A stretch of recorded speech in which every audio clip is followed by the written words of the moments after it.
ئامێری کۆباس پڕۆ، ئامێرێکی نوێی تاقیگا.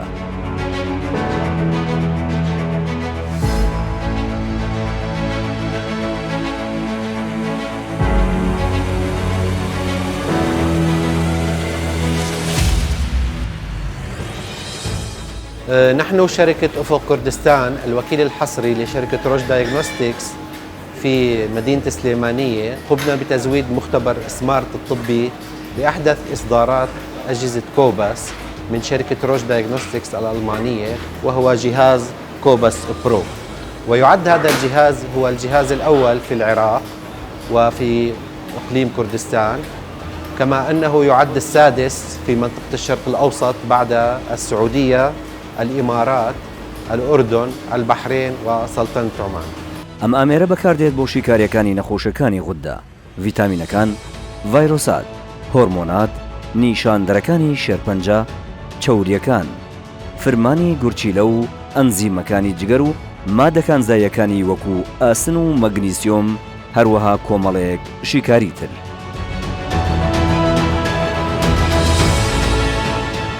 تایبەتمەندیە گرنگەکانی یەکەم، لە کاتی بەکارهێنانی ئەم ئامێرە پێویستە 24 کاتژمێر جارێک کوالیتی کۆنتڕۆڵ بۆ ئامێرەکان بکرێت و ئەگەر ئەنجامی کوالیتی کۆنتڕۆڵەکە لە مەودای دیاریکراودا نەبوو، ئەوە پێویستە لەسەر تاقیگە کالیبرەیشن بۆ شیکاریەکە ئەنجام بدات.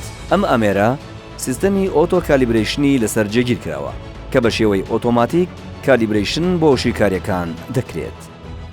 یەکێک لە بوارە گرنگەکانی زانستی تاقیگە بریتیە لە کالیبرێشن و کوالیتی کۆنتڕۆڵی ئامێرەکان. بە خۆشحاڵیەوە کۆمپانیای ڕۆژی ئەڵمانی لە کۆباسی پڕۆدا گرنگیەکی زۆری بەم بابەتە داوە. بە جۆرێک هەموو 24 کاتژمێرێک پێویستە تاقیگە کوالیتی کۆنتڕۆڵ بۆ سەرجەم شیکاریەکانی ئامێرەکە بکات. لە کاتی دانەنانی سیستەمی کوالیتی کۆنتڕۆڵ یاخود ئەنجامی کوالیتی کۆنتڕۆڵەکە لە مەودای دیاریکراودا نەبێ، ئامێرەکە لە شیکاریکردن دەوەستێ و لەم کاتەدا پێویستە لەسەر تاقیگە کالیبرێشن بۆ ئەو شیکاریە ئەنجام بدات. بە خۆشحاڵیەوە یەکێک لە گرنگترین تایبەتمەندی شەریکەی ڕۆژی ئەڵمانی کە پەری پێداوە لە کۆباسی پڕۆدا بریتیە لە سیستەمی ئۆتۆکاڵ، ئۆتۆ کالیبرێشن، کە بەبێ بە فیڕۆدانی هیچ کات و هیچ خەرجیەکی تاقیگە کالیبرێشن بۆ شیکاریەکانی ئامێرەکە ئەنجام دەدا. سێهەم، ئەم ئامێرە ئاوێکی کەمتر بەکاردێنێت و پاشەڕۆکەی چارەسەر دەکرێت، بۆیە بە دۆستی ژینگە ناسراوە. تایبەتمەندی سێیەم لە تایبەتمەندیەکانی کۆباسی پڕۆ دەتوانێت ژمارەیەکی زیاتری شیکاری لە کاتێکی کەمتردا ئەنجام بدە لەگەڵ بەکارهێنانی بڕێکی کەمتر لە ئاو و وزەی کارەبا و پاشەڕۆی پزیشکی کە ئەوەش معالەجە کراوە و فەلەبەر ئەوە دۆستی ژینگەیە. چوارەم، ئەم ئامێرە بە شێوەیەکی خێراتر کار دەکات، بە شێوەیەک خێراییەکەی سێ هێندەی ئامێرەکانی ترە. الجهاز قادر على القيام بقياس 2200 فحص في الساعة الواحدة، وذلك من أجل الخدمة الأسرع لمرضى وتوفير الوقت في الانتظار.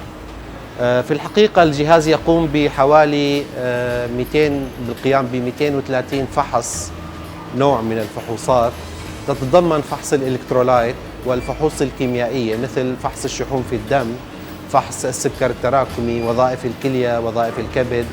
كما يقوم الجهاز بالقيام بالتحاليل المناعية مثل تحاليل هرمون الدرق، تحاليل الفيتامينات، تحاليل فقر الدم، تحاليل صحة المرأة والهرمونات النسائية، والفيروسات، الأمراض المعدية، الواسمات السرطانية، وإلى آخره من التحاليل.